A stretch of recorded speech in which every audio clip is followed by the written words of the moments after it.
Good morning, everyone. Thanks for joining us.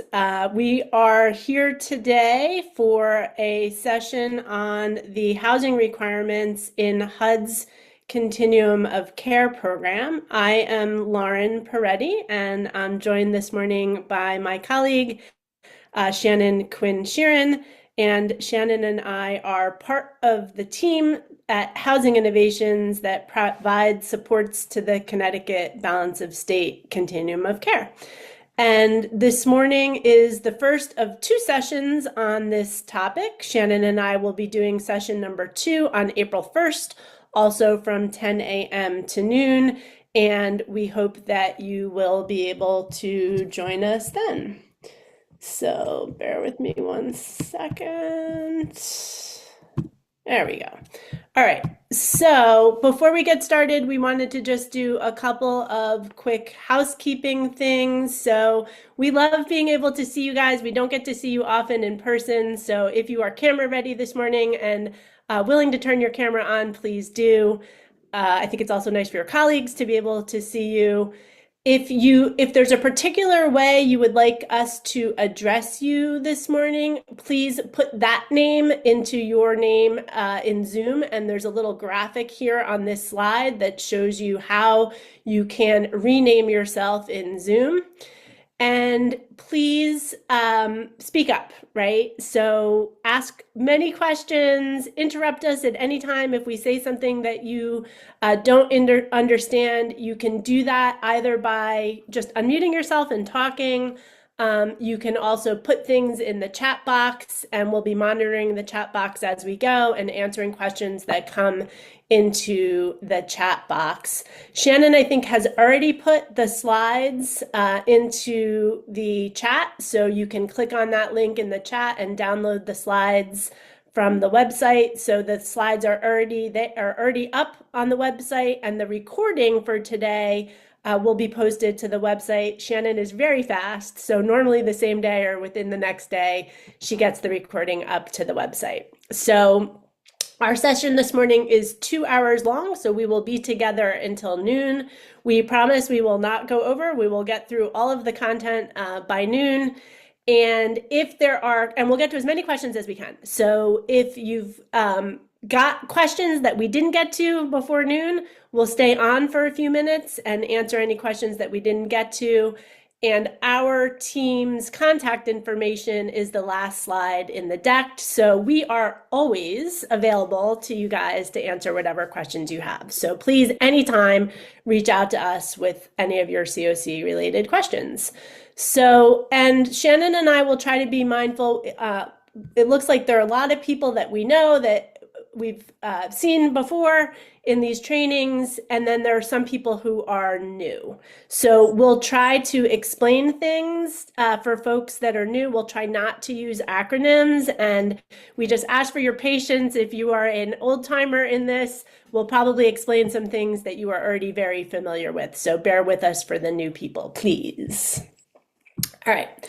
So if at any time during the course of today's presentation, you should have trouble with your audio, there's a phone-in option always in Zoom, and that information is here, and Shannon will pop it into the chat momentarily. So please feel free to phone in. That will allow you both to hear what we're saying as well as to ask any questions or speak up. So if you don't have a microphone on your computer or have other audio problems, feel free to phone in.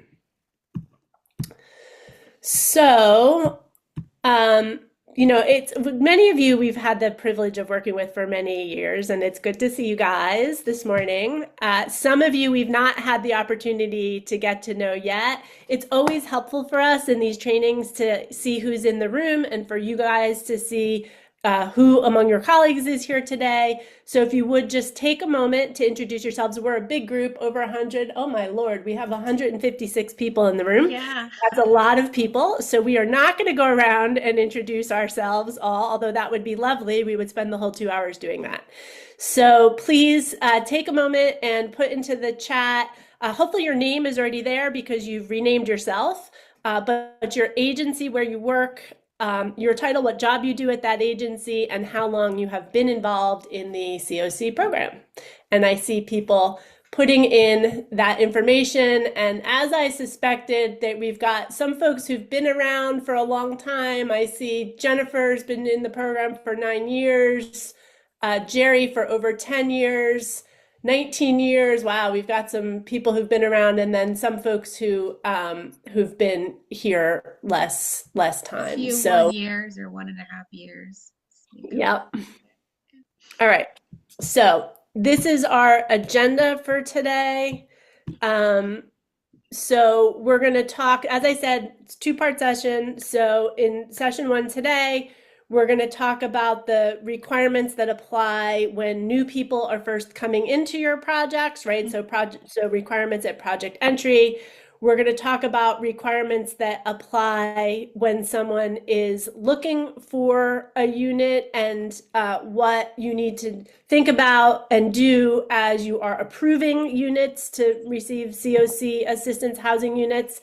And then we'll talk about leasing requirements. Next time we get together on April 1st, we're going to talk about income determination and rent calculation requirements.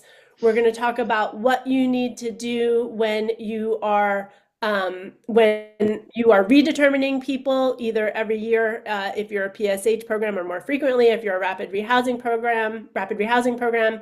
And then we're going to talk about what requirements apply when people are exiting the program. So when you're discharging people from the program.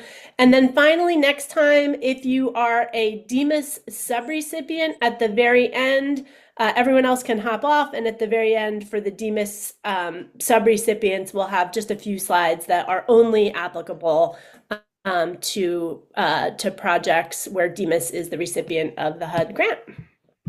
All right. So again, a little bit more information for us to get you to know who's in the room. Shannon, can you launch the poll? I'm sorry. Yep. Thank you.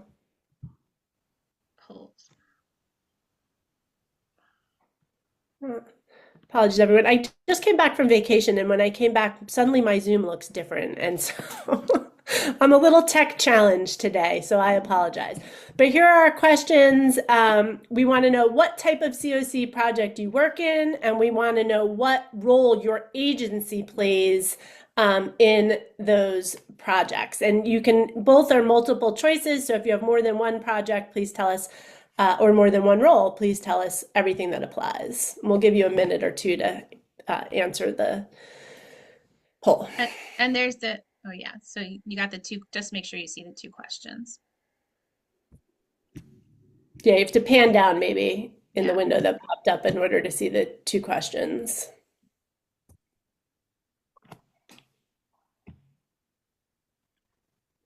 I like when Howard does the polls, he does the music.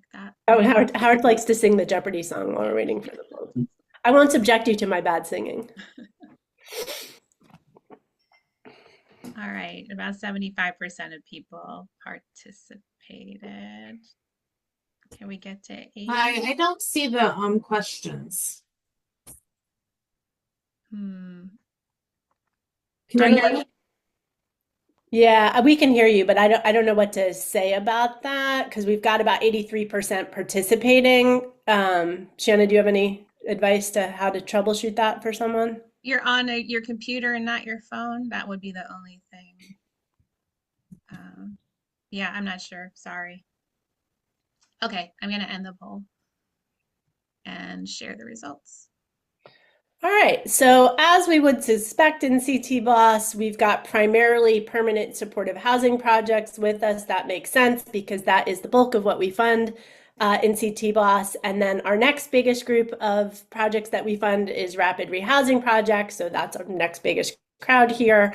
And then we've got a spattering of other kinds of programs. So, and we've got a couple of people who responded that they're not sure what their type of programs are. So what I would say is, if you're not sure what type of project you're with, you should talk to someone at your agency and or consult with on your grant agreement to determine that, because what the requirements are going to depend upon what type of project you are working under. So it's going to be important for you to understand that information in order to make sure that you are operating within the requirements. So the other thing I'll say is that much of what we are going to talk about today is really primarily relevant for housing projects. So, and there may be reasons why you're not working in a housing project, but you want to be here today because you find the information helpful for some reason. And by all means, please feel free to stay. But I do want to say that most of what we're going to talk about is going to be relevant primarily to housing projects. And then in terms of what roles people are playing in their agencies, it looks like most of the folks we've got here today are a grant recipient and or a service provider or a housing provider.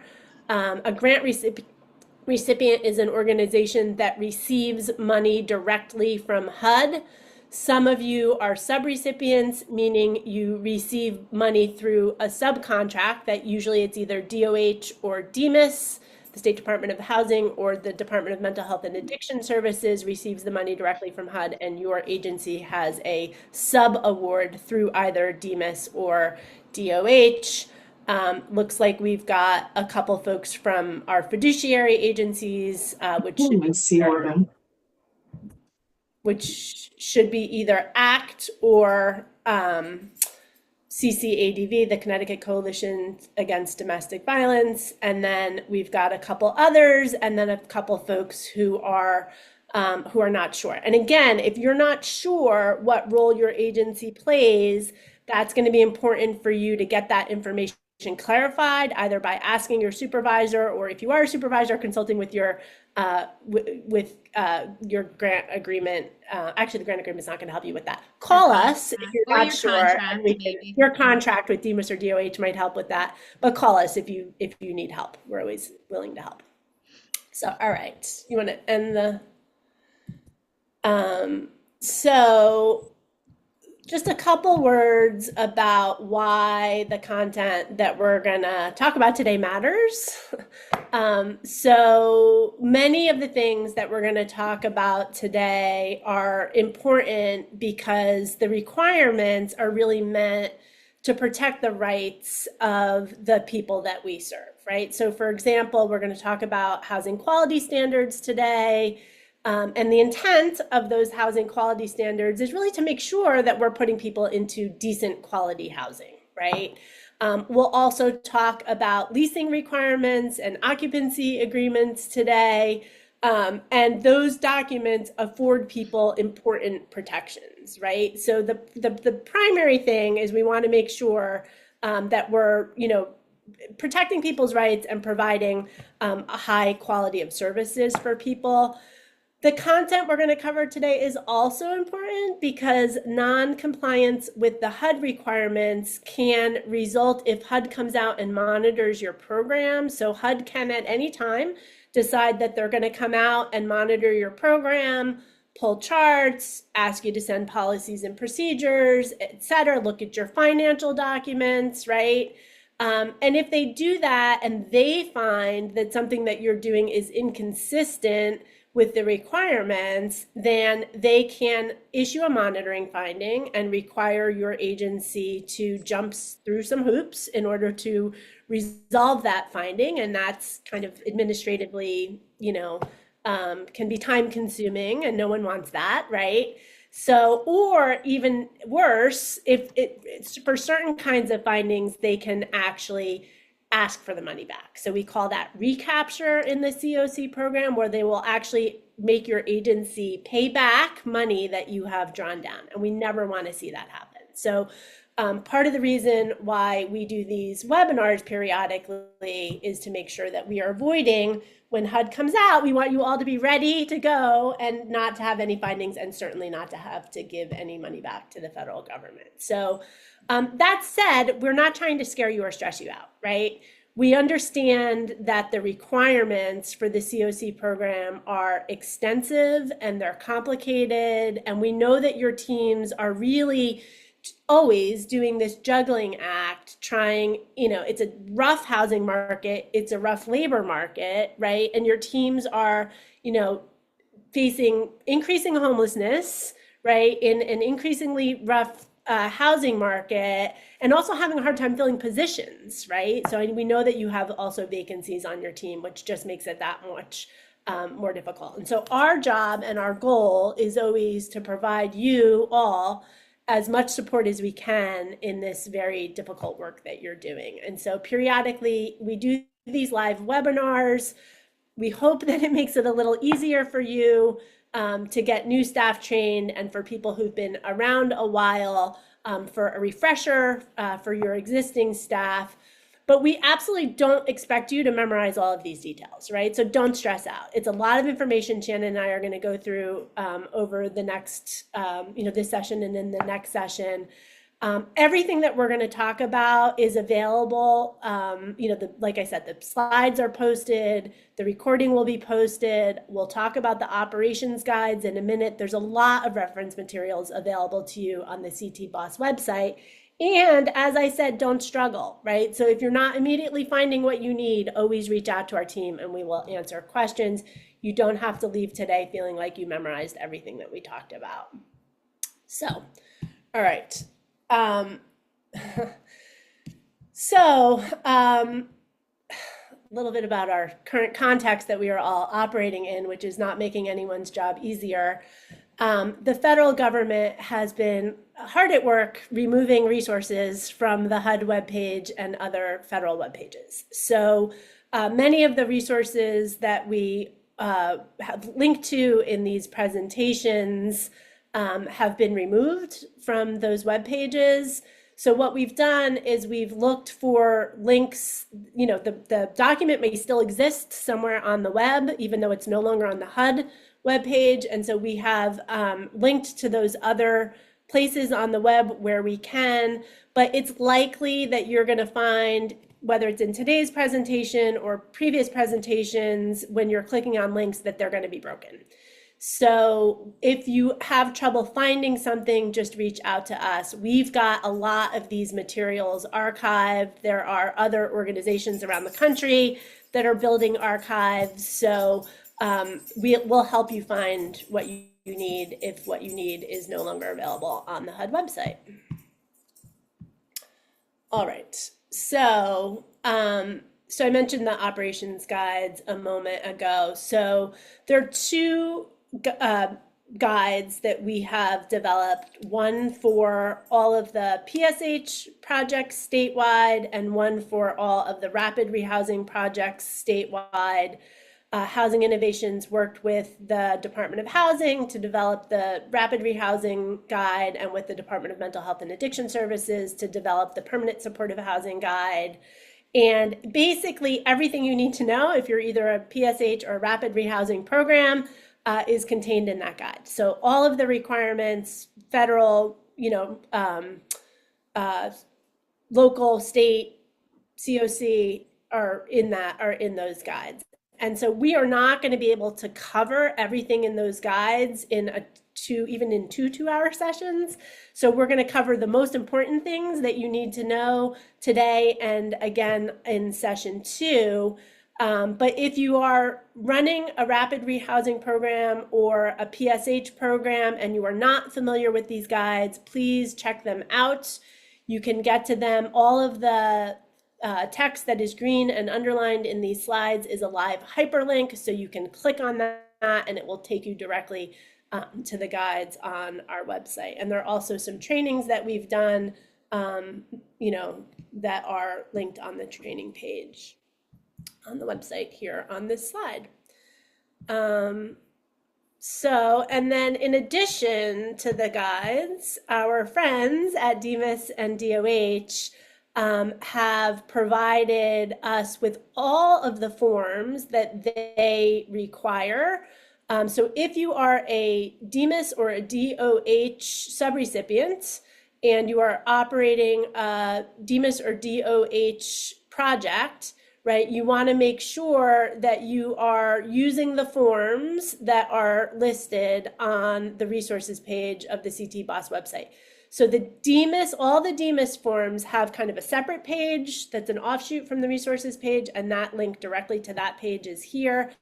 And then the DOH documents are a subheading on the resources page. So, and then even more helpful, they have provided you all with a checklist. So you can see from those checklists exactly what forms are required for each of your participants for you to have in each of the participant files. So it really is a cheat sheet for monitoring, right? So if we were to come out and monitor, or HUD were to come out and monitor, you can use these checklists yourselves to know whether or not you've got all the required forms in the participant files. So please, if you are not already familiar, check out those checklists. In addition, for those of you now, most of you on the call today are either a PSH or a rapid rehousing project, but for those that are not subrecipients to DOH or DEMIS, CT Boss has also created a similar checklist. And this document linked here should be used by agencies that are not a DEMIS or DOH subrecipient, and it will show you for all of the project types what documents are required in your participant file. So know that even if you are not a DEMIS or DOH subrecipient, we've got you covered. So you can use this in lieu of those DEMIS and DOH checklists. All right. And we are always developing new content, right? So we are always developing new trainings, repeating these compliance training series periodically, as well as developing new resources and tools for folks. So please, please, please, if you are not already, sign up to get emails from CT Boss. You do that just by going to the homepage, which is linked here, and then selecting which of these email lists applies to you. So if you are a grantee, or a subrecipient, right, you want to make sure you select either the HUD grantees list. If you are a special notice of funding opportunity or SNOFO project, you want to be sure to select that list. And if you are a youth homelessness demonstration project or YHDP project, you want to select that list. All right. And then if you when you are onboarding new staff, please be sure that as part of your onboarding process for anybody that's working in CoC projects, also have your new staff register to receive emails from us. All right, so now we're going to talk about what are the requirements that apply, what are the most important things that you have to keep in mind when you're admitting someone who is new into your project. And again, as I said earlier, we're not going to be able to cover every single requirement in these sessions. So if you are a rapid rehousing or a PSH program, please also be sure to refer to the relevant operations guide. Everything you need to do is in that guide. The most important thing that you need to do when admitting someone into your program is to make sure that you've got the required documentation that that person is actually eligible to receive services from your program. So for everyone in all of the programs, you've got to make sure that you've got documentation that they were homeless at the time that they entered into your project. And for PSH, you've also got to have documentation that they were disabled at the time that they entered into your project. Now, the eligibility requirements for the CoC program are complicated. HUD has made this very complicated. And so there's a whole separate webinar on how to make sure you've got adequate eligibility documentation. We are not going to go through all of that today. But the webinar is linked here on this slide.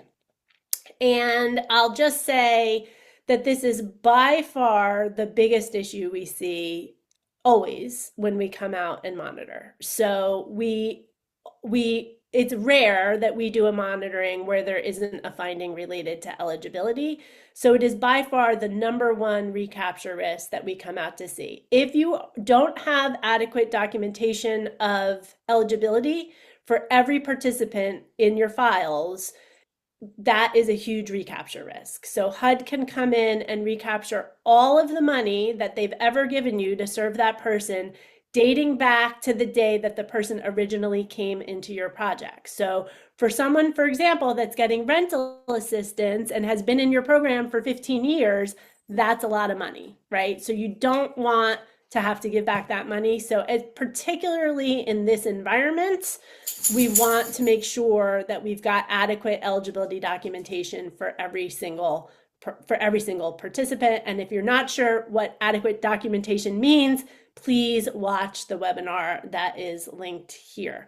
The other thing that you have to be sure that you do is make sure that there's documentation that the person who came in was referred by the CAN, right? So that is also a HUD requirement. That's the only pathway to get into a CoC program is through a CAN referral, and you want to make sure that you've got documentation that that referral came from the CAN, and there's a referral form here on this slide. And then finally, there are rare circumstances in which you may be using self-certification in lieu of third-party certification of homelessness. There are a lot of limitations on what you can do in terms of self-certification, and there is specific guidance around that linked also on this slide. All right, I'm going to pause to see. I've been talking a lot. Are there any questions? Nothing came into the chat, Shannon? Nothing in the chat. Oh, here's something. Do we need this in the client folder physically, or does it suffice to have it on HMIS? It's fine to have it in HMIS. So if, we were to come in and when we monitor, we use HMIS to monitor anyway. So we will always look in HMIS. If HUD were to monitor, they probably aren't going to go into HMIS, but you can always print off something that's in HMIS that they ask you for. So do you see, All right. Rob, do you want me to read it? Rob just is saying those site visits are encompassing. I think that's maybe a euphemism for something more harsh, rigorous, perhaps, but truly appreciated. The site visits provide extra layers of review to help screen the process and the documents and guide programs for more helpful corrective measures, which do save time in the long run. We're glad that you find monitoring helpful, Rob. You're absolutely right that we do. Our goal is to do a detailed review, right? So that you're good if HUD comes, right? Because HUD does not tend to do as detailed of a review.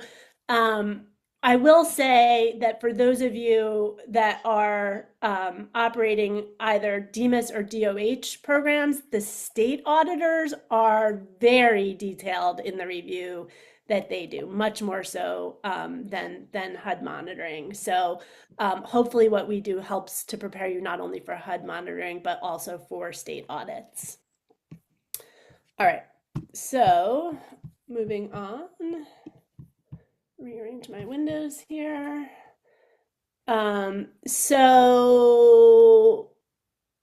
when folks that are getting services in a CoC program are dissatisfied with, something about the assistance that they're getting, they always have the right to grieve. And having a good grievance process doesn't help anyone if the people that we're serving don't know that they have a right to grieve. So CT Boss has a requirement that says that all of your projects have got to provide participants with this notice, right? That's here on the slide, in both English and in Spanish, explaining to them what their grievance rights are. So it's not enough that if many of your agencies, all of your agencies should have your own grievance process, and you may be notifying folks of the right to grieve through your agency's grievance process, and by all means continue to do that. In addition, for anyone in a CoC project, you need to give them this specific notice informing them of their rights to grieve through the processes that are set up by CT Boss. And so you should give them that notice when they enter the project, if you can, right when they're applying, when they enter the project, and at a minimum, at least one time per year. And then you should also just have a real short conversation with them to make sure people get a lot of paper, right? So we want to make sure that we also have a real quick conversation with them to make sure that they understand that they have the right to submit a grievance, that there is no retaliation or anything bad that's going to happen to them if they make a complaint, and what the process is to make such a complaint. So, and we did an entire webinar on what that process is. So if you are not clear on how people can appeal to either CT Boss or for DEMIS projects through the DEMIS appeals process, please have someone on your team review either these slides or this recording, so that you're familiar with what the process is. So basically, somebody always has the right to appeal through one avenue or the other a grievance that they are dissatisfied that went through your agency's appeal process. So there's another step that enables them either to appeal to CT Boss, or through the DEMIS appeals process, depending upon which kind of project you are operating. So, all right, another really important way that we try to make sure that people are aware of all of their rights and that those rights, we're all doing our best to protect those rights, is the CT Boss Participant Bill of Rights. So if any kind of CoC funded project, including but not limited to our coordinated access networks, are required to notify applicants and participants of all of their rights. You should do this when people enter your program, and we recommend that you do it at least annually. And this form is now a one-page form. It was updated in January of 2024. Hopefully, we've been working on trying to make all of our materials easier for people with lower levels of literacy to read and understand.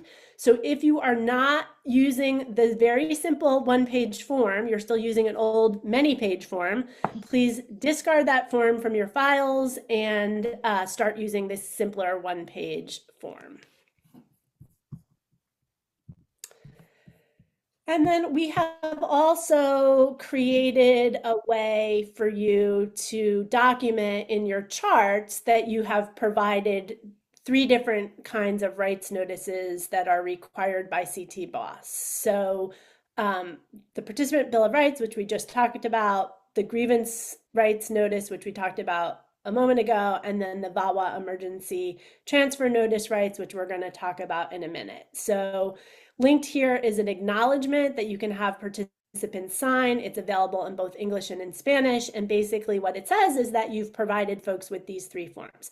Now, you don't have to use this specific format for getting that acknowledgement. You can use whatever format you want if you're not a DOH or a DEMIS project. If you are a DOH or a DEMIS project, then you're required to use the documents linked here that are specific to the DOH and DEMIS, what's required to have participants sign off to say they have received everything that is required. All right. And we also want to make sure that we are protecting people's right to confidentiality, right? Just because you are poor, experiencing homelessness, does not mean that you don't have the rights that we all have to privacy and confidentiality. And so we at CT Boss take this very seriously, that everyone has the right to confidentiality. And so before you enter any information about anyone into HMIS, you should have their permission to do so. And so the HMIS release is here on this slide. It's available in both English and Spanish. In addition to having people give you permission to enter information about them into HMIS, if you are a DEMIS project and there is an LMHA involved in your administering the rental assistance for your project, it's likely that they have a specific LMHA release of information form. And then all of your agencies should also have your own agency-specific release of information form that gives your team permission to share information with any kind of collateral contact, right? You should not ever be sharing information with another agency without the person's permission. And one of the things that we often see when we come out and monitor is that those agency specific forms are too broad, right? So the things we commonly see, we want to make sure that those releases of information are specific about to whom the person is authorizing you to release information, right? It shouldn't be a blanket permission that says, I'm authorizing you to release information to anyone about anything at your discretion, right? That is not specific enough to protect people's rights. So you want to make sure that the form specifically says to whom the participant is authorizing you to release information, what they are authorizing you to release for what purpose, when the authorization expires, right? So it shouldn't be in perpetuity. They are authorizing you to do this. It should have a specific expiration date that's often either 1 year or 2 years, and that they have the right to rescind that authorization at any time. If someone changes their mind and says, no, I don't want you to release information to my case manager at this other agency, then they have the right to retract that release that they have previously signed. And then finally, we want to make sure that signing such a release is always voluntary, right? So people have the right to say no, they don't want you to release information, and you still should serve them, right? You are sorry, I was distracted for a moment by the chat, but it looks like Shannon answered the question. So you can't tell someone that in order to get services from your program, they have to sign a release of information. You should serve them regardless or of whether or not they consent to having you release information to other parties. Was there something in the chat that we need to talk about? No, just someone said it might be helpful for other people. Someone said, what's the standard length of time for release? And you had said usually 1 or 2 year period is the standard. Yeah. Oh, wait, can we talk about our CAN releases of information? Sylvia's asking. Sure, Sylvia, unmute. Well, my worry sometimes is we have a CAN ROI that people voluntarily sign or limit that allows us to talk to the members on there to remove barriers to housing. So we don't exchange paper. It doesn't give us freedom to do what a full consent would be, where we would exchange stuff, but we could say things like, this person is eligible for your program. Do you have any openings, or have you seen them? We try to find people that way. And I don't want to put barriers in the way if we're looking for a client, they're not going to sign an ROI if we need to call a shelter and say, do you have so-and-so there? And that person signed the CAN ROI. Our outreach worker found out they have something, stuff like that. So my worry is that CAN ROI gets misunderstood, that it's not enough to talk. Are you saying not? Yeah, so I think the CAN ROIs, as you're saying, Sylvia, are for a very specific purpose and are limited. Like, I think a CAN ROI should not replace a more robust ROI that an agency uses to have additional conversations and or share documents, as you're pointing out, with other agencies. So I think the CAN ROIs, as long as they are, kind of specific, right? The ones that I've seen anyway list all of the agencies in the CAN, right? And says that they can, you can have conversations about those. Sometimes we've had concerns that, and I think over the years these have maybe been addressed in the CAN ROIs, that they're too broad, that they don't specifically give people enough information about what kinds of information for what purpose can be disclosed.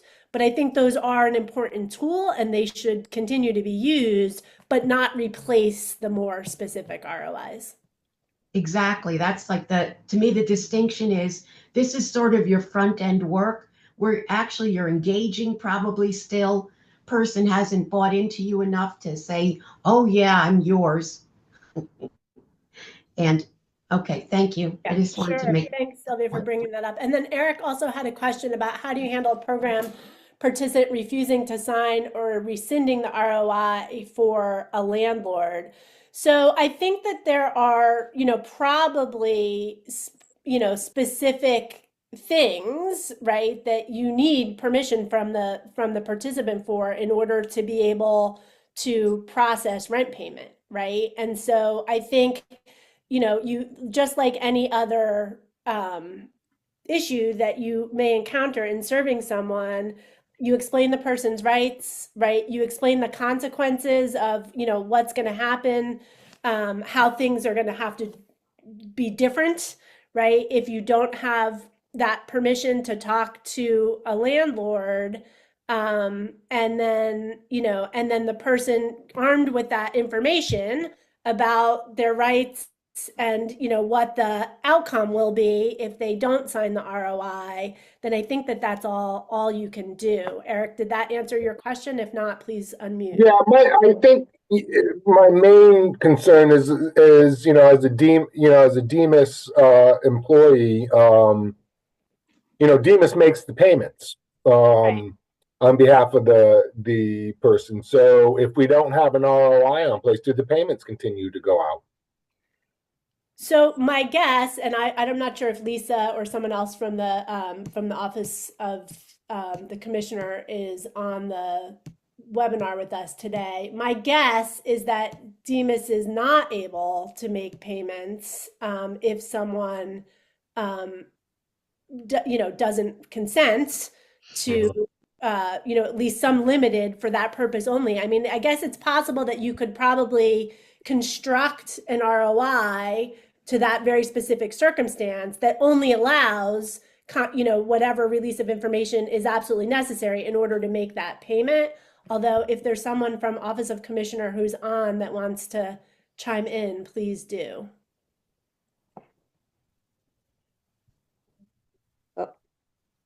Hi, this is Lisa.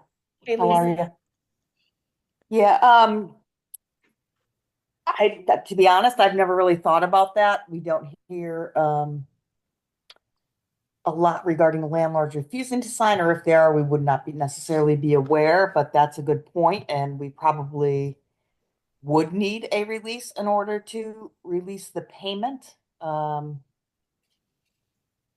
If folks are not willing to, I mean, we could just put that in the notes section on the ROI that the release is strictly to release the payments. I don't know if that helps. So I guess I Eric. would say Yeah. if you encounter that situation, have a conversation with Lisa or someone else on the central DMIS team to try and problem solve how we're going to help that person, but still be respectful of their choice around what they want released Right. and not released. Right. All right. Thank you. Sure. Yeah, and feel free to, reach out to us anytime Oh, of course. a I will. situation like that arises. We know you're not shy, Eric. Yeah. Deanna, you have your hand up.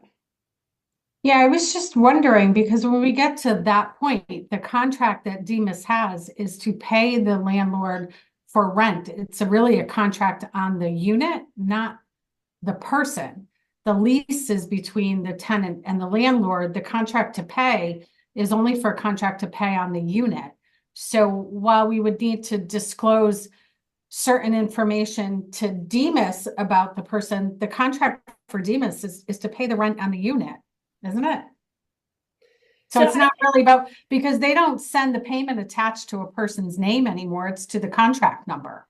Yeah. So I'm going to just put a pin in this conversation, guys, because I think this is more complicated and we're a little bit behind on time. So what I would suggest is that, as I said, if anyone is encountering this specific problem, please reach out to Lisa. And Lisa, if we can be helpful in any way to problem solve, please let us know. And then I'm going to move us on. All right.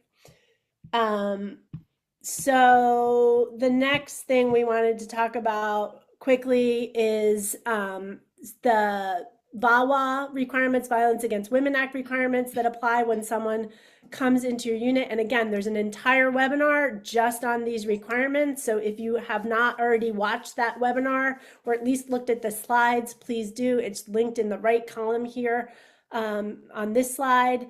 And on the right are links to all of the documents that you are required to provide. So the notice of emergency transfer rights, that's here in English and Spanish.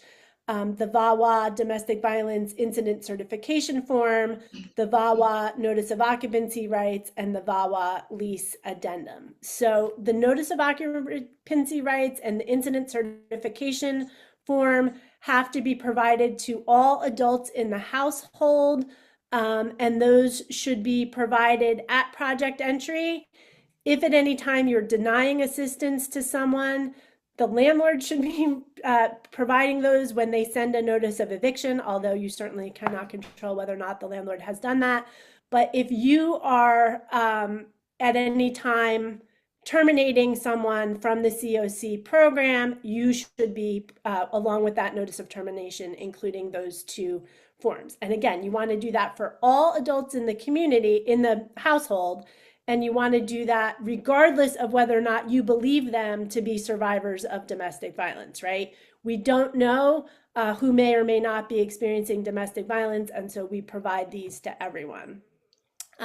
For the notice of emergency transfer rights, you want to provide that at project entry and at least annually. And for the VAWA lease addendum, you want to be ensured that anytime you execute a lease or an occupancy agreement, that addendum is included when you execute those documents. All right. We're going to do another quick Zoom poll to go over some of the information that we have covered so far.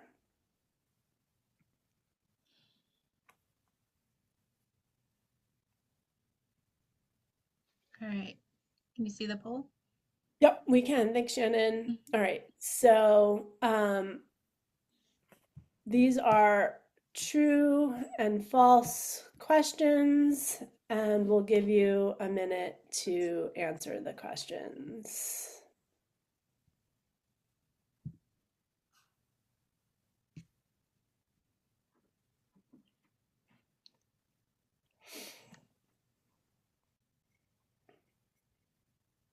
There are 5 questions, so you know to scroll down to all the questions. Thank you, Shannon. Mm-hmm.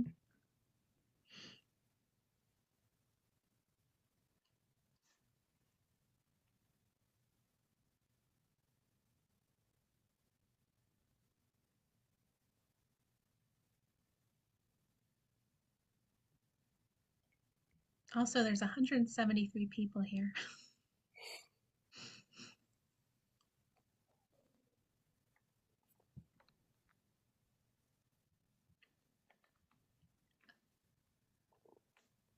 All right, so we're getting towards 60%, but there are 5 questions. I might give a few more seconds. Yeah.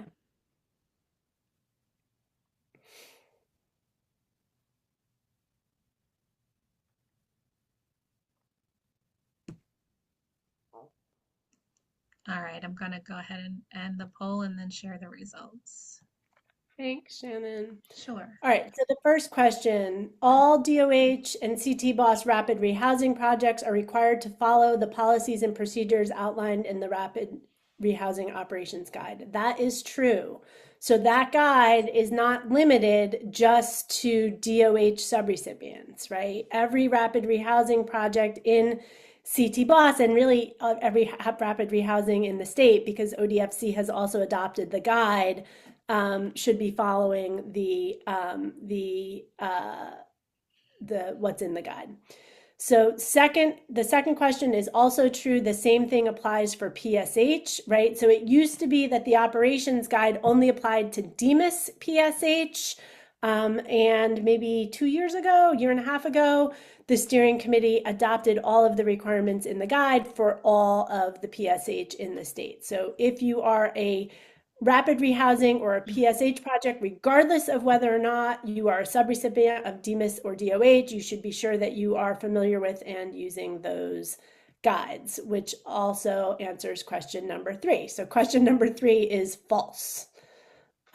Question number 4, to sign up for emails pertaining to my CoC project, I register at ctboss.org.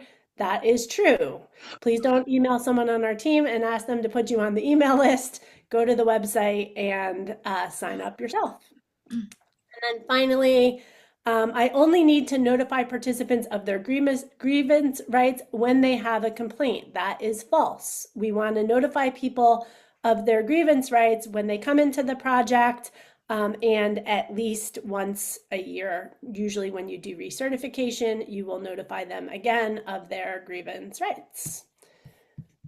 We have added answers to the polls. Somebody in our last, one of our recent sessions asked for us to do these answer slides so that when you're referring to the slides as a resource after the fact, you have the answers. And so here are the answers. All right, so now we are going to talk about the most important things that you have to keep in mind when you are searching for housing units and approving those housing units to be assisted through the CoC program. And again, we can't cover every single requirement in these sessions, so please be sure to consult with the relevant operations guide if you are a PSH or a rapid rehousing program.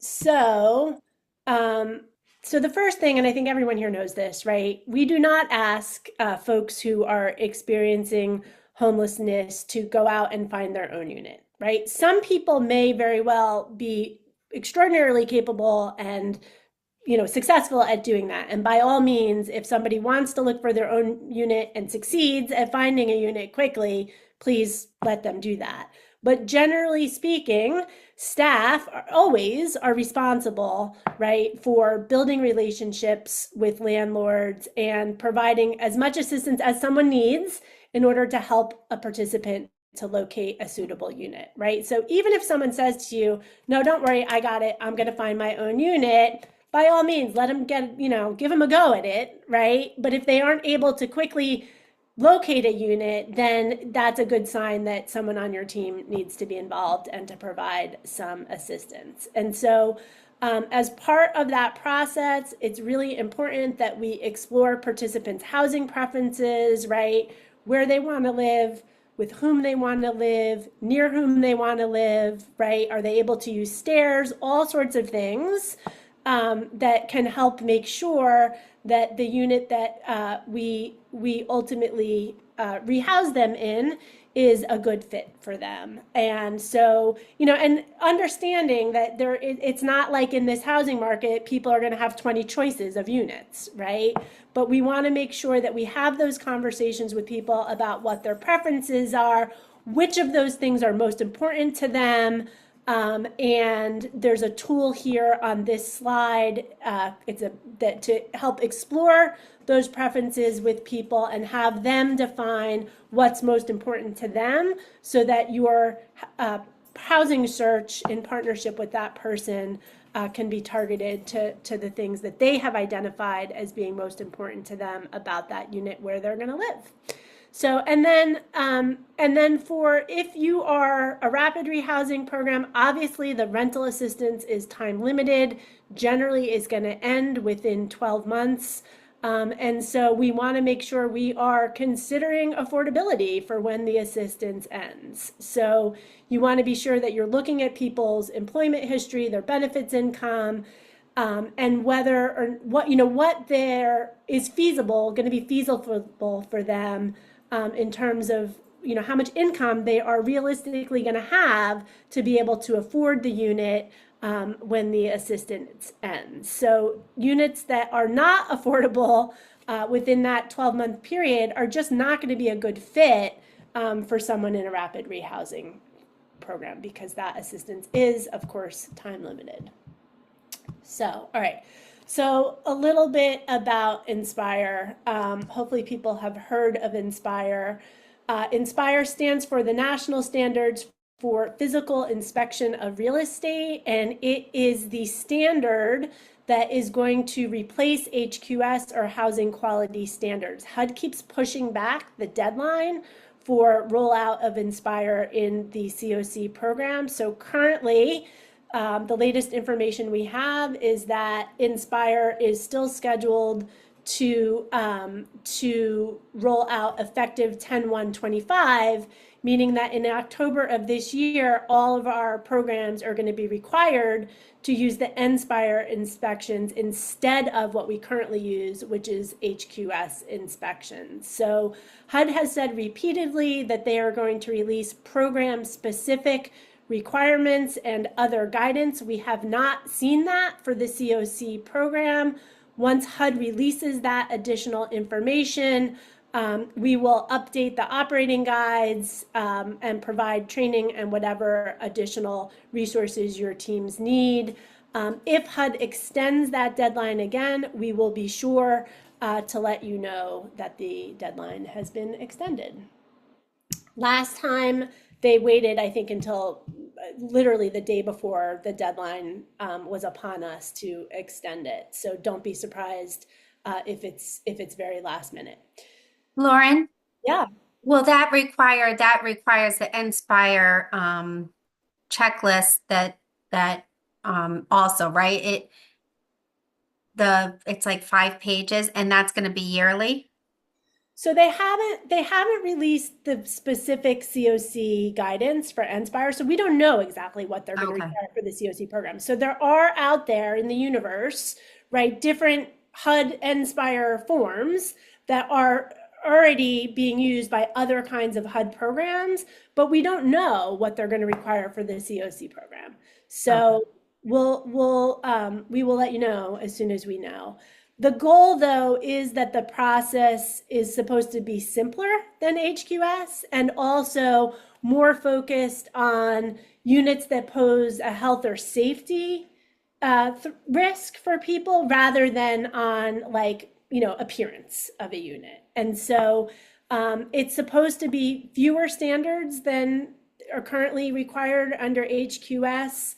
And it still, requires you to inspect the same parts of housing that you have to inspect currently under HQS, so that you'll look inside the individual unit, you'll look in the public areas, right, like the lobbies, the hallways, and then the outside of the structure. So generally, like, all of those features of the housing are included.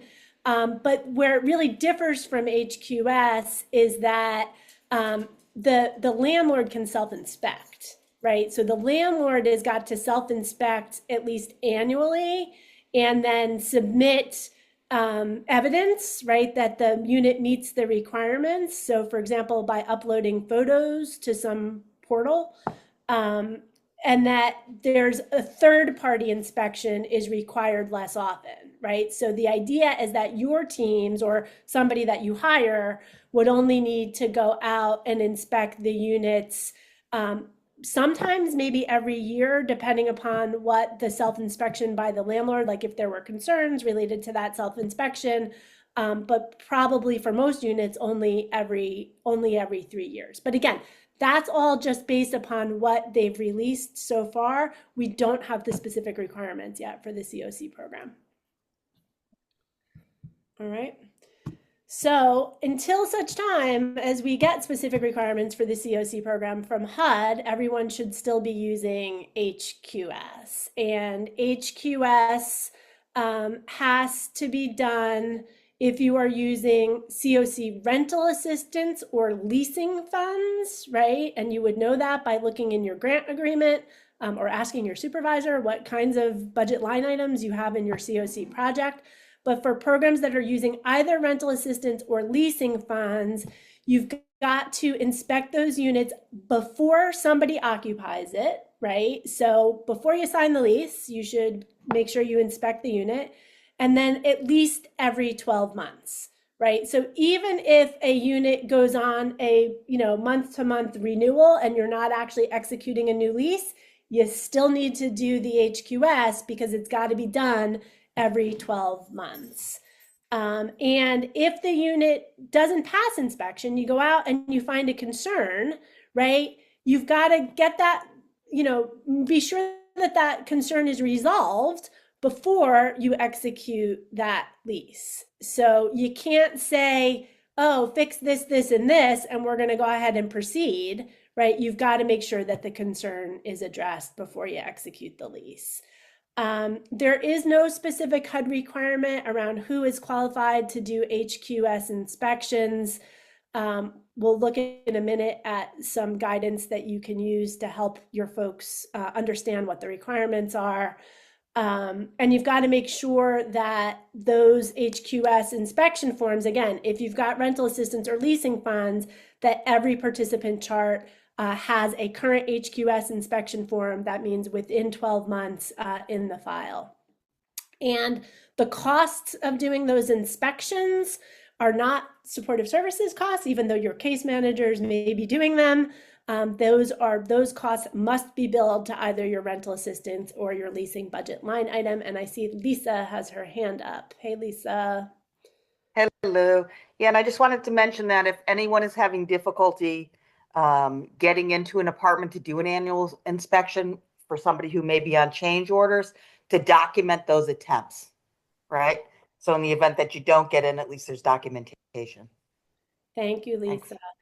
The other thing I'll say to that point, Lisa, right, is that allowing entry into a unit for HQS inspections is not voluntary, right? So services in the CoC program are voluntary, but allowing an inspection is not voluntary. So if you've got somebody who's repeatedly refusing to allow you into a unit for inspection, you're going to need to follow the process, right, of notifying them that they are at risk of having their assistance terminated. So, certain things in the CoC program are not voluntary. We'll talk about this next time. Income determination and rent calculation is not voluntary. Unit inspection is not voluntary. Participation in case management is voluntary. All right. So these linked here are the acceptability criteria. So if you've got questions about what kinds of things should pass HQS and what kinds of things should not pass HQS, there's more detail available here on this slide. Some of the things we commonly see when we monitor, you want to make sure that that HQS form is dated. That's how we know that it's current and was done within the last 12 months. You want to make sure that whoever the inspector is has signed the form. And you want to make sure that the unit that was inspected, as indicated on the HQS form, matches the unit that you are paying rent on the lease. So sometimes we see either unit numbers are missing from the HQS form or are different than what we see on the lease. And then we don't know that you have in fact inspected the correct unit. If you've got somebody for whom the lead-based paint requirements, and Shannon's going to go through those in a minute, are relevant, then you want to make sure that you have done that visual inspection for lead-based paint and that that's evident on the HQS form. And if you are a project that does not use CoC leasing or rental assistance, but you do have, units that people are living in, then what we suggest is that you do not need to do an HQS. That is not a requirement. But we want to do some sort of assessment to make sure that where we are housing people is a decent and safe location. And so for that purpose, if you are not a leasing or rental assistance program, you can use the HUD's Emergency Solutions Grant minimum habitability standards, which are linked here on this slide. All right, I am going to turn it over to Shannon. Any questions before I start? All right, lead-based paint. As you all may know, exposure to lead-based paint can have serious health consequences for adults and children. And units constructed prior to 1978 may have lead-based paint in them. So the concern is that this paint would be flaking off, people would ingest it, serious health issues ensue. This is especially a concern for pregnant women and young children. So it is a requirement prior to occupancy that a lead-based paint visual assessment be conducted for any unit that will house children under 6 or a pregnant mom.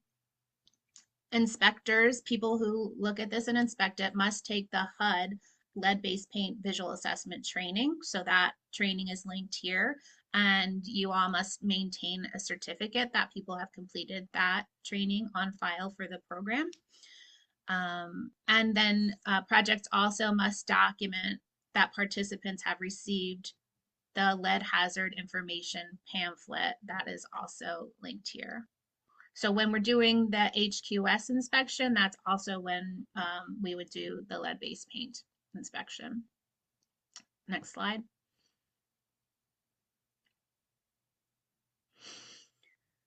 Fair market rents are the rent levels set annually by HUD, and they're supposed to be sufficient enough money to rent a decent, not a luxury unit, but a decent unit. Fair market rents, or FMRs, are based on the number of bedrooms in a unit.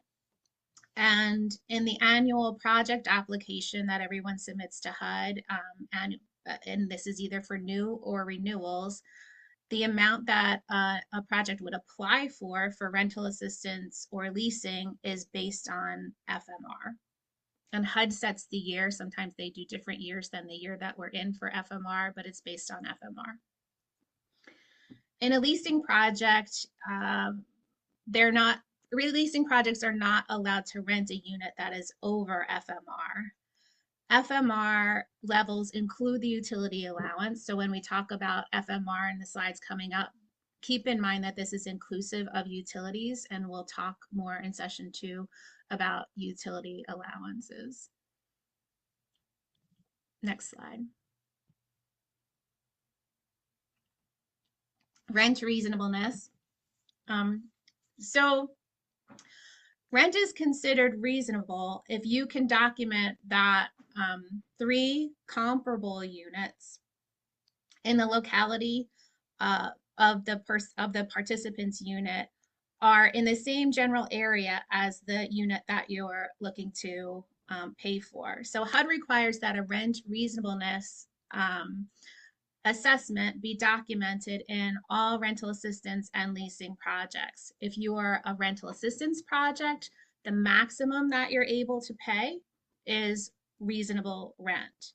If you are a leasing project, the maximum you're allowed to pay is whatever is the less of FMR or reasonable rent. So again, reasonable rent is reasonable if the rent is equal to or less than that of 3 comparable units. So you're looking at the size, the location, the amenities are all the same or very similar in these comparable units. Rent reasonableness must be determined at the initial occupancy and annually, and must be kept in participant files. Is there a question? There's a question. All programs in RC need to go by the FMR, correct? So no, not correct. FMR is the max for leasing, right? But rent reasonableness, reasonable rent is the maximum for rental assistance. So you could document, like you could see 3 comparable units and you could say, oh, the rent is $50 more, say, than what FMR is for this area. You are allowed in a rental assistance project to pay that higher rate with rental assistance dollars. You would just have to keep in mind your budget. HUD's not going to give you more money. Your budget's based on FMR. HUD's not going to give you more money because the reasonable rent is higher. So you have to know that your project is going to be able to pay for still all that they're committed to pay for all the units in your project if you do go above FMR. So that's actually why I asked. That's been a big issue because I'm competing against people who are going above the FMR, and I don't have a whole bunch extra at the end of the day, you know? So usually projects, are have people in them who have income, right? At least some people who have income and have at least some income. So the more you can help people to increase their income, right, the more people are going to pay in rent, and then the more you're going to have available to be able to go over FMR. So I just also wanted to say that given the size of, how many people we have in the webinar today, I suspect that we've got some folks with us from ODFC. So welcome our folks, our friends from ODFC. We are not going to be able to speak today about any specific requirements that ODFC might have, right? So if you are someone who is not funded by BOSS, but is rather funded by ODFC, just keep that in mind. There may be ODFC specific requirements that we are not going to address today. Most of what we're going to talk about are HUD requirements, though, and apply to everyone. Next slide. Okay, here is the rent reasonableness checklist, and it is linked here. There's a copy on our website. Again, we fill this out by putting the proposed unit in the first column, and then we need to see 3 comparable size units in order to determine rent reasonableness. So I have seen this filled out with maybe 2 comparable size units or even 1. Or I've seen it where the square footage of the unit is very different, maybe twice the size of the unit that we're renting. And that doesn't tell us what a comparable unit goes for. So just really pay attention. You might not be able to get every single field filled out. Like, so I've seen a different form say the year that the unit was created. So you might not be able to get the age and years. You might be able to get an estimate, but fill out as much as possible in order to really determine whether the units you're looking at are comparable. Next slide. Okay, spending and occupancy are 2 of the criteria that all CT BOSS grants are monitored on in the annual renewal evaluation. HUD expects projects to serve at least the number of households that the project committed to in the project application. You need to make sure the project is full and that vacancies are quickly filled, and constantly monitor expenditures on the grant to be sure you're neither overspending, as we talked about with going above FMR, or underspending. So yeah, I already addressed the FMR thing. Keep an eye on your budget. If you are underspending, there are a few actions here that you can take. So without a grant amendment, you're all able to serve more households than are indicated in your project application. Again, if you notice you're underspending, and if you look at what's left and know that you'll be able to house an additional person. There's lots of factors that go into that. The length of time, like you don't want to, at the end of the grant period, have to kick a person out, but consider all the factors and determine if that makes sense for your project. You can seek a grant agreement amendment to shift funds among budget line items in your CoC budget if it's more than 10%. So if you're shifting more than 10% of one budget line item out and into another one, that's allowable, or you need a grant amendment for it. So you work with your HUD field office, or if you're a subrecipient, you work with DEMIS or DOH to ask if that's possible. If you want to shift less than 10% of a budget line item, that's allowable without a budget amendment. All you would have, if you're a DEMIS or DOH grant, you would have to speak to them about it. But if you're not, if you're the recipient, all you would have to do is talk to your HUD field office, inform them what you're shifting, the amount you're shifting from and to, and they make the adjustments in locks so that the money is available in the correct budget line item for you. Also, another thing that you can do is identify if you really looked at your budget and looked at your project needs and there's money that you're not able to spend regularly, then you can return that money to CT BOSS to be reallocated, so that can fund new projects. And I just wanted to say a word about new, like we think about new projects as whole new units and that, but the way that BOSS has done that in the last few years particularly has been to fund to prioritize projects that exist already but don't have enough money to fund services. So you might think about like it is just money that is needed and can be well used by other projects. That's what I'm saying there. So if you do want to reallocate, contact us at CT Boss. The best probable way is to send an email to the CT Boss Gmail. So I just want to say one quick word about reallocation. So if you were to make a decision that you wanted to give money back to the CoC, that's permanent, right? So it's not like you could say, this year I happen to have 50,000 unspent, so I'm going to give that 50,000 just for this year back. It would be a permanent reduction in your budget. And that's just the way that HUD does it, right? We have no discretion at CT Boss. Once we reallocate, it's permanently reallocated. So keep that in mind. I see a question in the chat. Are CoC programs eligible for HUD Enterprise Income Verification System? I don't know what that is. Do you, Lauren, know what that is? I do. It's like it's a system that PHAs often use in order to verify, makes it the income determination process simpler. And I honestly don't hear of projects that are not PHAs using that system. So I think the answer to that question is likely no, but I'm not certain. I don't know if anyone else on the like somebody from DMIS or DOH, if you guys know the answer to that question, please chime in. All right, next slide.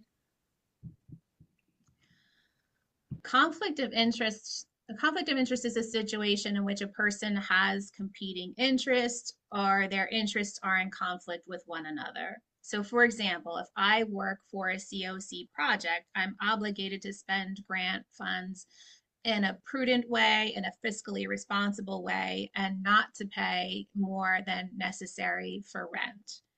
If I also happen to own some properties or my partner owns some properties as a landlord, it's in my financial interest to charge as much as I can for rent. So that's an example of a conflict of interest. HUD prohibits certain conflict of interests, and this is intended to help ensure that our projects are putting our duties to people who are or have been unhoused first, rather than acting in ways or even being tempted to act in ways that put our personal financial interests first. So the conflict of interest clause for CoC projects applies to these people during their tenure of work and then up to 1 year beyond when they've left the workplace. So it applies to staff, people with whom staff members have business ties or family members of staff, board, and it applies to consultants. This is a common area where we might see in a conflict of interest policy for an organization, they might not include a board member, or they might not include consultants, or they might not include that clause that it goes up to a year after when a person stops working for your agency.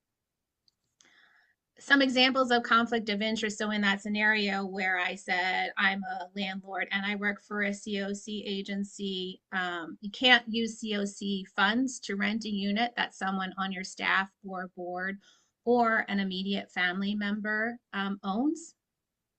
Also, a conflict of interest that some people don't realize: if your agency owns a unit or owns a building where your units are, you have to use a different entity to do HQS inspections and rent reasonableness determinations, right? Otherwise, you are allowing the entity, agency that sets the rent say, sure, that rent's reasonable. I set it at a reasonable rate. Or they're also saying, yes, it's for sure habitable. Doesn't matter if the screens are all broken, or we determine that that's habitable, right? So those are the reasons we have to have different entities do those things. Next slide.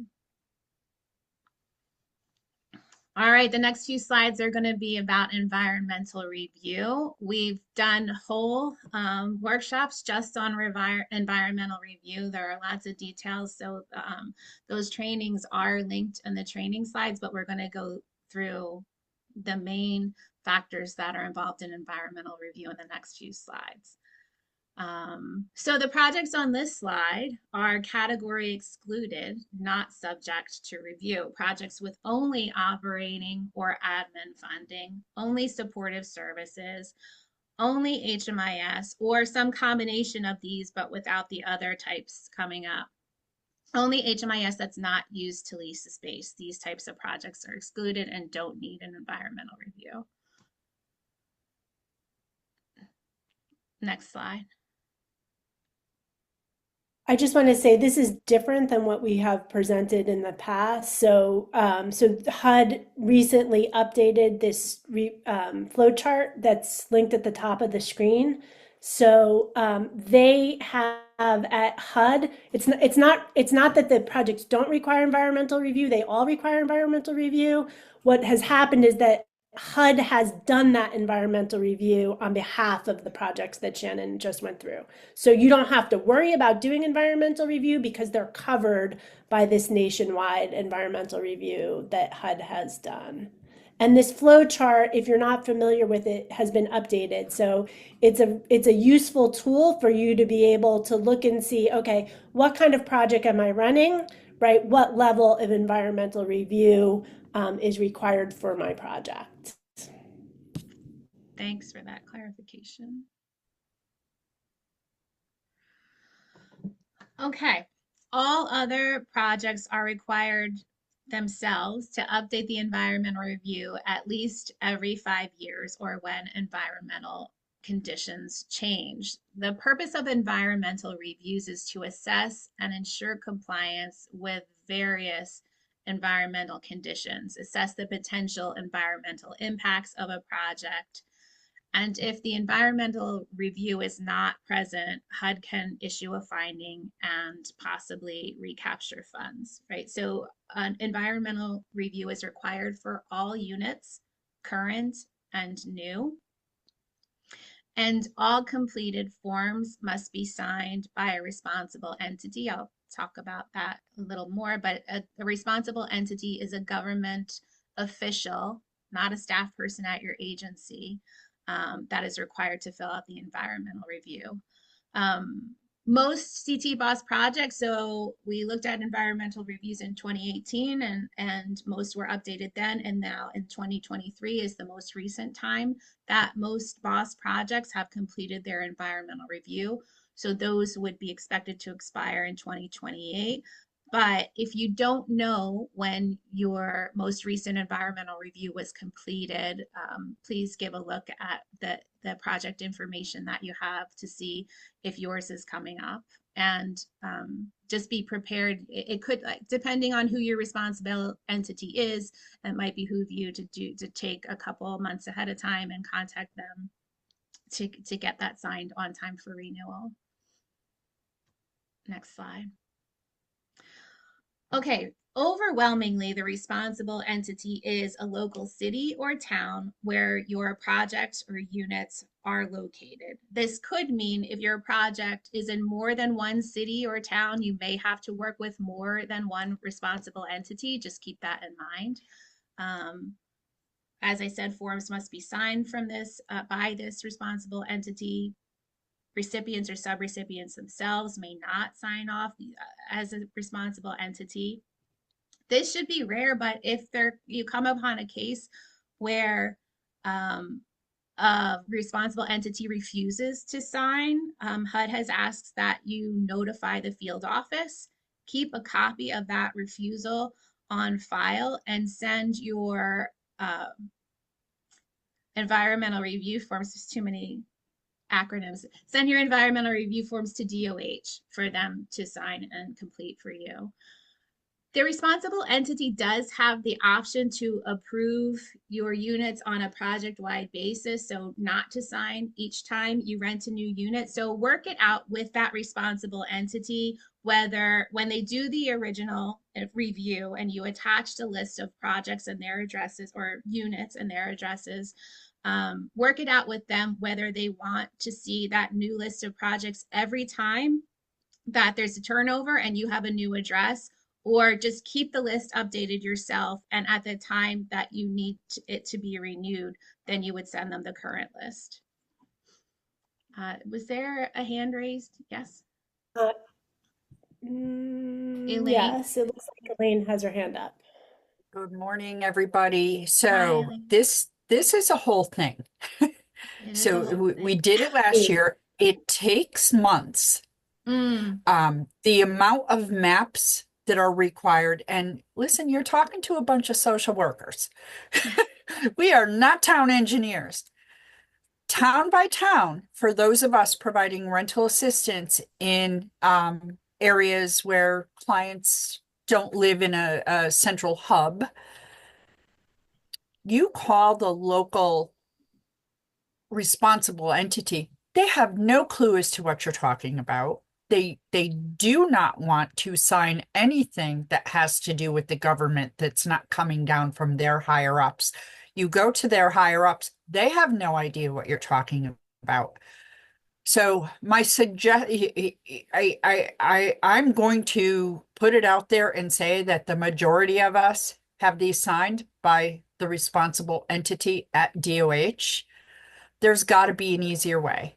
I know we're 3 years out from 2028, but when I say months, it's months, because your maps only include maybe a specific couple of addresses. You go over 2 blocks, you've got to do a whole nother form with all new maps. And when you're talking projects, especially in the big cities, you know, they could have hundreds of units. It's a whole thing. So I just want to put it out there. I mean, we keep ours, everything now is online. But it's almost impossible because people who work for these small local governments have no idea what you're talking about. And we did it in 2023. We've got 3 years to 2028. And I suggest everybody start in 2027, because it's a lot of work. And again, Well, So, I appreciate what you're saying, and luckily we do have DOH as an option. I wonder if, I mean, depending on your type of project, right? If it's rapid rehousing, it's a whole different ball game. But if it's a PSH where people do stay longer, I wonder if it might make it easier. Like I say, easier qualified. None of this is easy, but if you do, as units turn over, you update that list, so it's not as burdensome, the year before the renewal is due. the other thing I want to say, Shannon, is that make sure you're not getting maps that you don't have to get, right? Because you only need the maps if you're in a coastal county. So there aren't, and that which counties need maps are in the FAQ, the FAQ, sorry. So be sure to check right. the FAQ to make sure that you're not getting maps that you don't need. No, we are. I mean, but let's face it, the lower half of Connecticut is a flood zone, Yeah. whether it be river or whether it be the coast. But you only need the maps for coastal communities, right? That's the law. So regardless of whether or not it's in a flood zone, you only need the maps if you're in a coastal community. So, and then the other thing I'll say is that don't knock yourselves out, right? Trying to chase down these responsible entities, right? Go to the responsible entity. They say, sorry, we can't do that. Document that and then go to DOH, right? Okay. So you don't have to like chase down 6 different levels at the responsible entity. Just document, I called them on this and such a date. This is who I talked to. They said they can't do it. Done, go to DOH. Yeah, or even convince them that they should do it. Or yeah, don't try to convince them. Just take the no and go to DOH. Okay.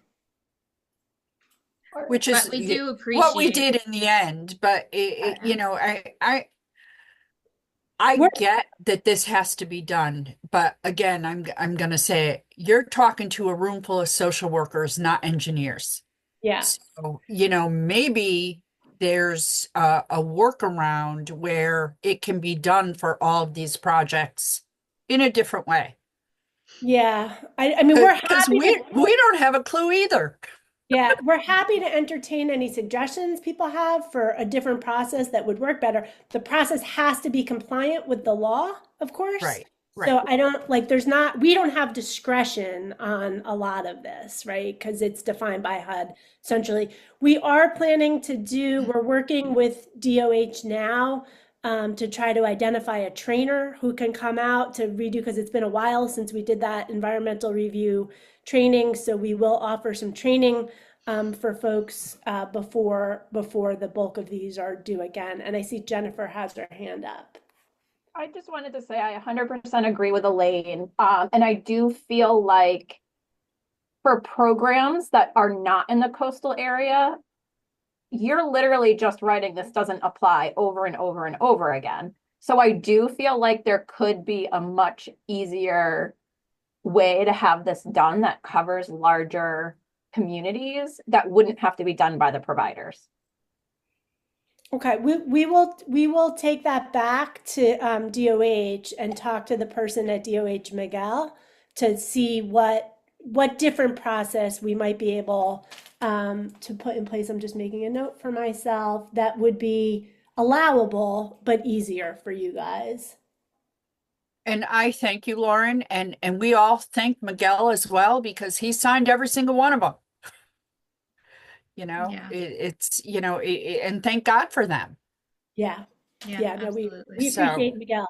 Love to Yes, Miguel we do. from all of us. Yes. Thank you, Miguel. You're not here, but you'll and- hear all the vibes. And thank you both. I appreciate the time. And thank you guys for raising it. Whenever we've got processes that could be simpler for you guys, we always want to explore it. So, so please keep raising things like that. So, and then I just want to repeat questions from the chat. Somebody asked, how often do environmental reviews need to be updated? And the answer to that is every 5 years.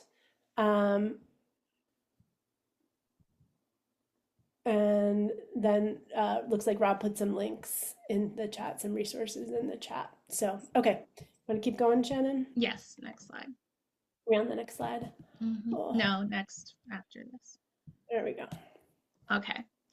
So choice limiting actions. If there's a situation where a participant's choice of where to live, this is determining what type of environmental review you have to do based on what type of program you have.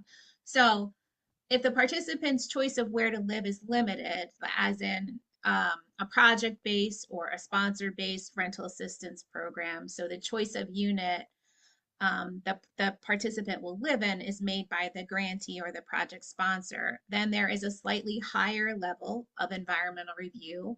You use the CEST form that is linked here. This type of a review is unit or site specific. In these cases in which people are not choosing their own unit, projects must ensure that the unit has been assessed and that conditions are habitable and have any safeguards as needed. So to help complete these forms, we have a sample completed form that's also linked here. And then for DEMIS funded projects, that require a CEST review, DEMIS has contracted a consulting firm to complete that environmental review.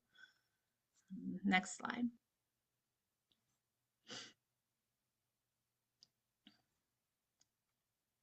So the CEST is a different kind of review. If you have a situation where a participant's choice, wait a minute, I'm on the wrong slide, sorry. CENST is what we're talking about now. So if in general, people are making the choice with projects assisting them, they actively choose their rental units, which is what happens in tenant-based rental assistance, or it can also happen with leasing funds, that people choose their own units. The level of environmental review is lower. The projects use the CENST form, and that form is linked here. They'll fill out the form for the responsible entity, attach the list of addresses again for where the participants are living, and the responsible entity can sign off on it. There's a sample CENST form completed here that you all can use as a guide or a template for this type of environmental review. And again, you work with whatever responsible entity you're working with, talk to them about what is required when there's unit turnover or that type of thing, whether you need to send them updated sheets of where people are living and new addresses, or whether they just give you a blanket approval until the next 5-year check-in. Next slide.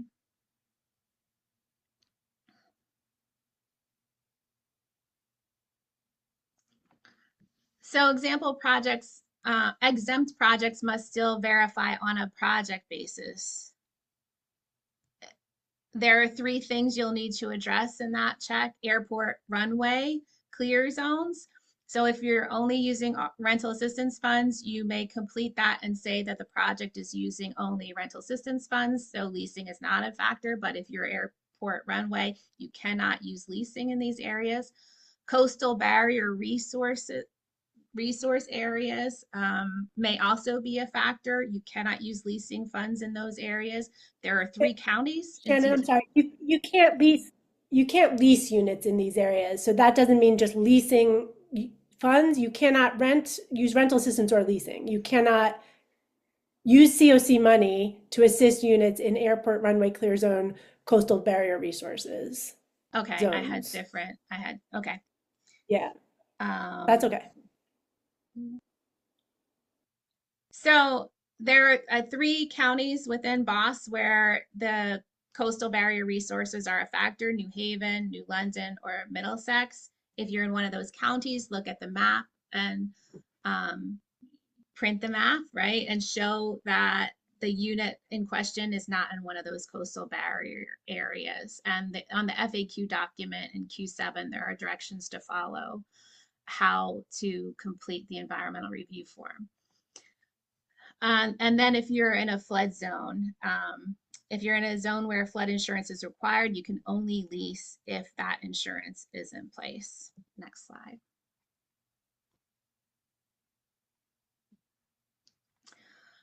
For DOH rapid rehousing, they have put the projects for which coastal barriers are a concern on a list that's linked here on Form 19.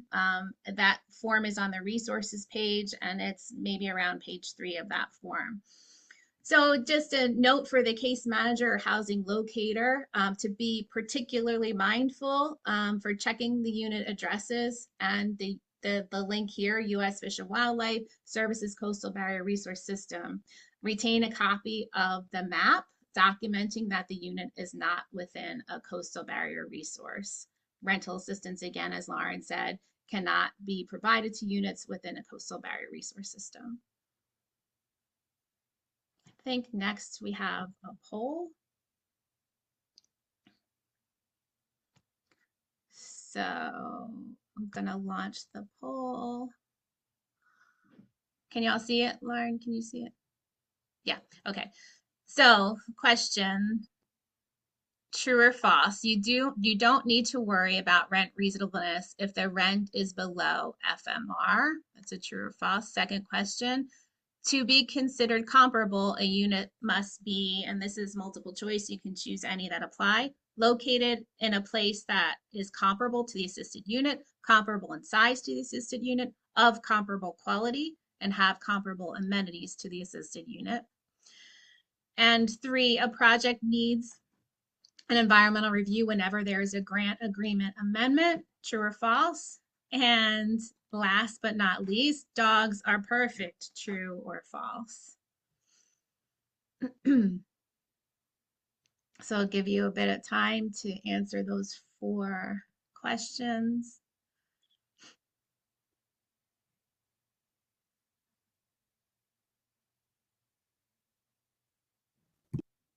Meantime, I'm going to answer a question that is in the chat from Jennifer. So what does it mean that DOH retains the principal documentation for rapid rehousing? So that's referring to a bullet that was on the previous slide. And so basically what that means is that DOH has the actual environmental review form for rapid rehousing. So for rapid rehousing, it's always going to be the CENST form. So they have that form. You need to make sure that you are getting maps for your units as required if those units are located in a coastal community. But DOH maintains the form, completes the form and maintains the form. You just need to worry about the maps. All right. I think people are putting spoilers to the answers in the chat, but we're going to let that go. I'm going to end the poll and share results. So you don't need to worry about rent reasonableness if the rent is below FMR. That is false. Not that we all want you to worry, but you do have to complete a rent reasonableness form for every unit that is going to be leased or rented. The next, to be considered a comparable unit, a unit must be all of the factors that were listed, must be located in a place that's comparable to the assisted unit, comparable in size, and of comparable quality and have comparable amenities to the assisted unit. So all of those are true. And a project needs a new environmental review every 3 years. Is that what the question? I feel like there's different questions. Oh, Every 3 years. Yeah. That's fine. So the question in the poll says whenever there's a grant agreement. So, so every 3 years is false. It needs a update every 5 years. Whenever there's a grant agreement, I would say only if no, right, Lauren? No, it doesn't need a new environmental review when there's a grant Right. agreement. Only when the 5 years has elapsed or there's a change in the environmental conditions, right? Yeah. Suddenly there's a Superfund site located next to your project, right? Then you would need to do an updated environmental review, but otherwise only every 5 years. And dogs are perfect, of course, is true. It might be said that cats have staff, or some people might think cats are perfect also. So, Regardless of your affinities for companion animals, we are welcome everyone, whether you're a dog lover or a cat lover or none of the above. But my dogs are perfect. I don't know about yours. yeah, I like hearing them in the background too. Okay, next slide. Leasing and occupancy agreements. Okay, that's our upcoming topics. Next slide. So if HUD comes out to monitor, or if Housing Innovations comes out to monitor, we look for the lease and occupancy agreements. There are lease-based programs. These all are lease-based programs, and so there should be leases or occupancy agreements for everyone in the CoC programs. Of course, not a planning grant or an HMIS grant, but most of these are housing programs. And we look that the leases are kept on file. So either in a client's paper file, or they can even be PDF'd and kept in a digital record if there's an electronic health record or an HMIS. There are sample leases on the CT Boss resource page and on the youth resources page that are linked on this slide. All households receiving rental assistance and all PSH tenants must pay rent. So we must charge them rent. We do understand that some people have zero income, and of course the portion of the 30% of zero is zero, so that's of course allowable, but we must charge people rent. In TH, those assisted by leasing or projects assisted with operating costs may be charged rent. The exception is YHDP crisis housing. It's not necessary to charge rent in those programs. For rental assistance, the initial lease term must be at least 1 year and automatically renewable. For transitional housing, the occupancy term must be at least 1 month and automatically renewable for a maximum of 24 months. There may be exceptions in YHDP. Again, everyone who's getting rental assistance or leasing assistance should have a lease or an occupancy agreement. These occupancy agreements are to include the person to whom the rent is paid monthly, the amount of rent, those types of things. And I think that's it. Next slide. This graphic shows how leases and the agreements and the documents work. So the recipient or subrecipient is the entity receiving funds from HUD to provide rental assistance or leasing payments. Then they in turn enter into a payment agreement with the property owner, which specifies that they are paying a portion of the rent, making payments on the behalf of the participant. Conditions under which the tenant would be terminated from the program, which means that they would not continue to pay rent, state how much the participant is required to pay for rent. Then the owner and the participant enter into the lease. Next slide.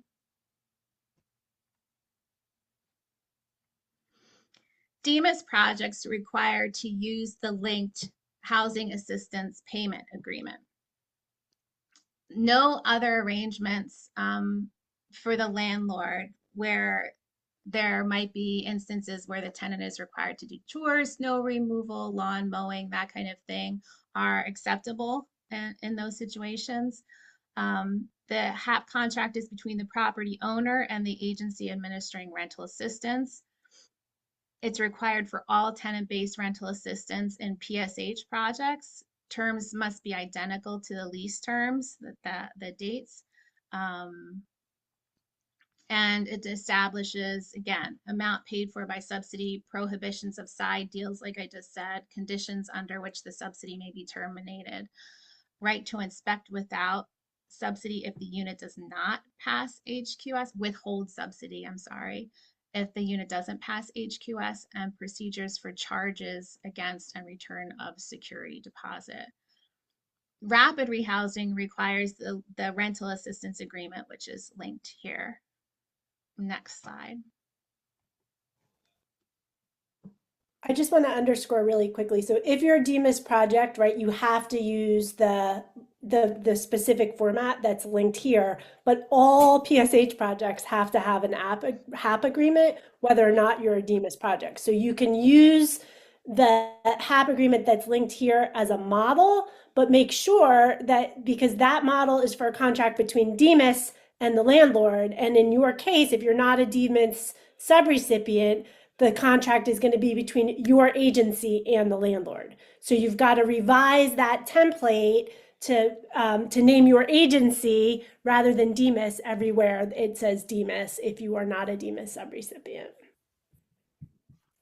Thank you. Sure. So this is another graphic related to using leasing funds. Again, funds go directly to the recipient or the subrecipient. The subrecipient enters a lease with the unit or structure owner, right? So the recipient or subrecipient is the leaseholder. Then the recipient in turn enters into either a sublease or an occupancy agreement with the program participant. But with leasing funds in particular, I just underscoring, as Lauren said, the lease must be between the recipient or subrecipient and the landlord. It's not between the tenant and the landlord. Next slide. Moving into a different unit. So always at the end of a lease term, a 1-year lease, if the participant chooses to move, they may move. And there are, of course, some conditions. The new unit, as any unit, must meet HQS and rent reasonableness qualifications. It must be located in the same service area of the project. And if they do want to transfer to, there's procedures for that, but we're talking about people staying in the same project, so that must be located in the same service area. If it's needed, we can, with CoC funding, get a new security deposit. There is, if you are a DEMIS project, There's the link here for a change order that's required if people are switching units. And for rapid rehousing projects, they must follow the procedures of the particular fiduciary agency that is issuing the rental assistance to change units. I just wanted to acknowledge, Kathleen, I see your question in the chat. We're running short on time. We'll answer your question at the end, and we'll stay on afterwards if we have to get the question answered. Okay, I think the next slide is another poll. I can launch it, Shannon. Okay. Figured it out. Can you see it? No, I can't. Can everybody see it? I'll launch it. Sorry. No, that's all right. I started already. Okay.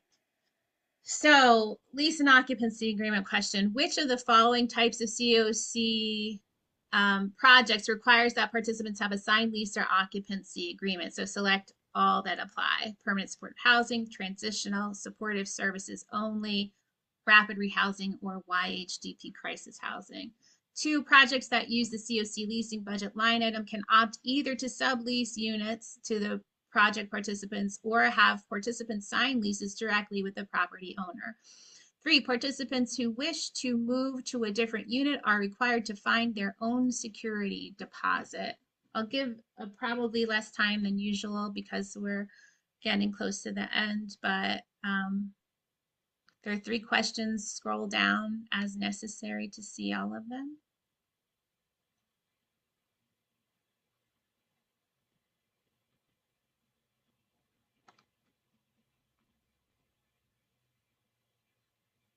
All right, I'm going to go ahead and end the poll. Yeah, and share the results.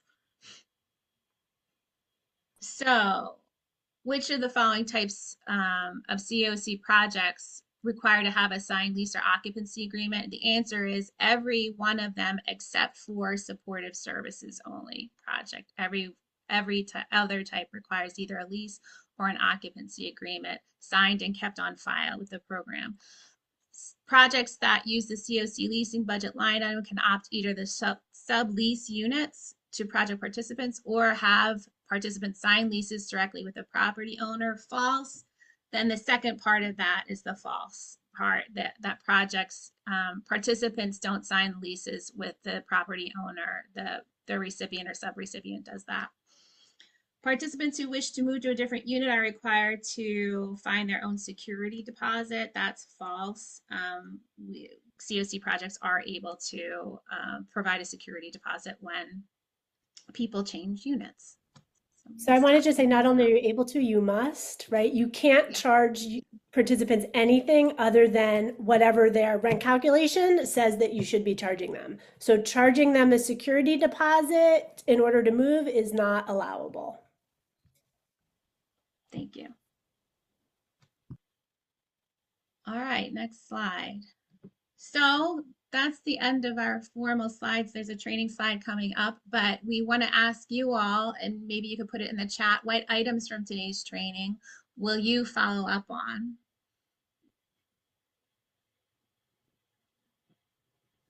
So if there's anything that you realize today that you're maybe going to make some adjustments for, ideas for how you can do something differently, please share it with your colleagues. I find the YouTube links pretty good, so I'm going to go and check those out. Great. And thanks, Jamie. Thanks, Jamie. Anyone else want to share something? Someone says environmental review, Mansour.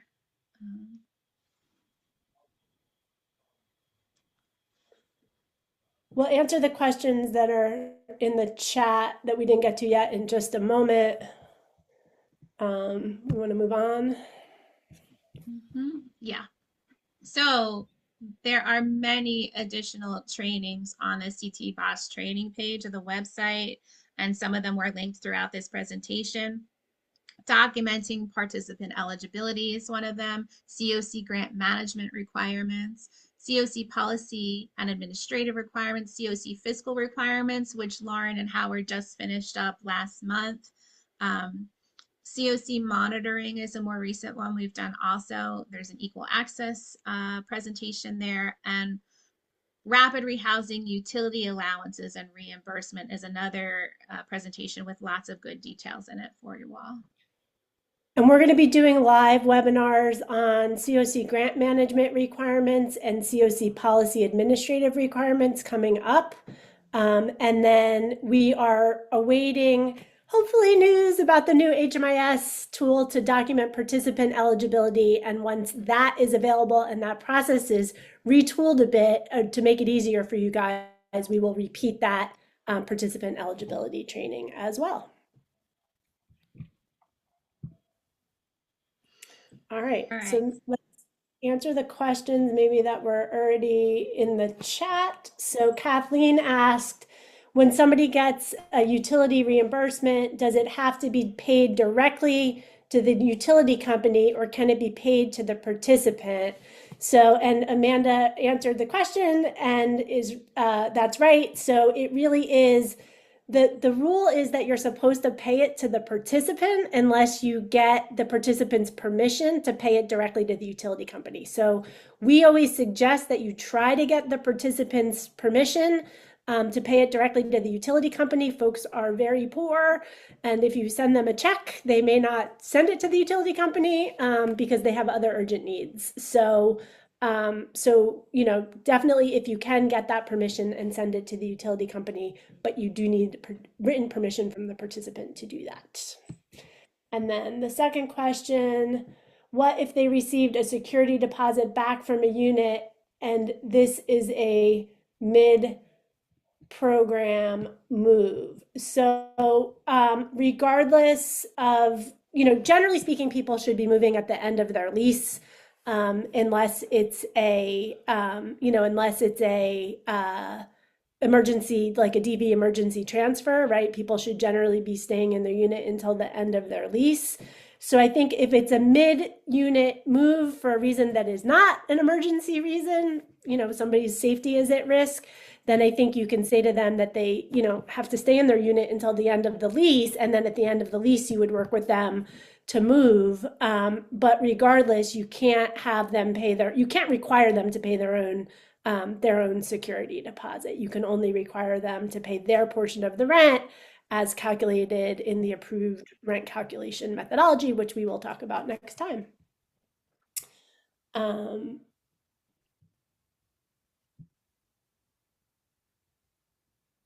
then we've got a request for resources with Unite CT paused. Can anyone please share what other resources they are using for now, mostly for security deposits? I'm looking to expand my resources. And then Mercy gives her email address. So if you've got resources available that Mercy might not know about, please let her know or put them in the chat now.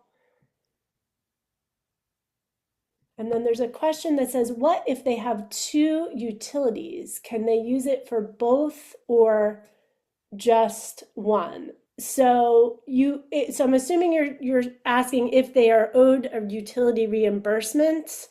So, you know, that reimbursement can be made to, usually it's not enough to cover, you know, either, right? Like, so you just have to make sure you're making it only to a utility company that it says in the lease that they're responsible for paying that bill. And you could make it to any of the applicable utility companies. And then